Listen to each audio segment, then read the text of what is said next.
MTV news Kannada ವಾಹಿನಿಗೆ ಸ್ವಾಗತ. ಮದುವೆ ಮನೆ ಆಯಿತು, ರಕ್ತದಾನ ಶಿಬಿರ.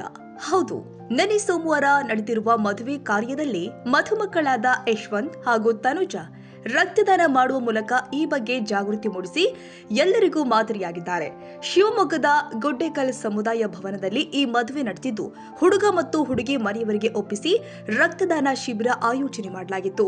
ಮದುವೆ ದಿನದಂದೇ ರಕ್ತದಾನ ಮಾಡುವ ವಿಶೇಷ ಕಾರ್ಯಕ್ರಮದ ಮೂಲಕ ರಕ್ತದಾನದ ಬಗ್ಗೆ ಜಾಗೃತಿ ಮೂಡಿಸಲಾಗಿದೆ.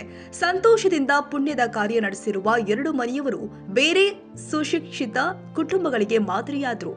ಮದುವೆಗೆಂದು ನಡೆದಿದ್ದ ಅಪಾರ ಜನ ಸಮುದಾಯದ ನಡುವೆ ತಾಳಿ ಕಟ್ಟುವ ಕಾರ್ಯ ಮುಗಿತಾ ಇದ್ದಂತೆಯೇ ನವ ದಂಪತಿಗಳಿಂದ ಮಂಟಪದಲ್ಲಿಯೇ ಬಹಳ ಖುಷಿಯಿಂದ ರಕ್ತದಾನ ಮಾಡಿದ್ರು. ಜೀವನ ಸಾರ್ಥಕವೆನಿಸುವ ಧನ್ಯತಾ ಭಾವ ವ್ಯಕ್ತಪಡಿಸಿ ಇತರೆ ಜೋಡಿಗಳಿಗೆ ಎ ಜೋಡಿ ಮಾದರಿಯಾದ್ರು. ಇನ್ನು ಮದುವೆ ಮನೆಯಲ್ಲಿ ಪಾಲ್ಗೊಂಡಿದ್ದ ಕೆಲವರು ಕೂಡ ರಕ್ತದಾನ ಮಾಡಿ ನವ ಜೋಡಿಗಳಿಗೆ ಶುಭ ಹಾರೈಸಿದ್ರು. ತಾಜಾ ಸುದ್ದಿಗಾಗಿ ಎಂಟಿವಿ ನ್ಯೂಸ್ 24x7ಗೆ ಸಬ್ಸ್ಕ್ರೈಬ್ ಮಾಡಿ ಮತ್ತು ಬೆಲ್ ಐಕಾನ್ ಅನ್ನು ಒತ್ತಿ. ತಪ್ಪದೇ ಲಿಂಕ್ ಶೇರ್ ಮಾಡಿ.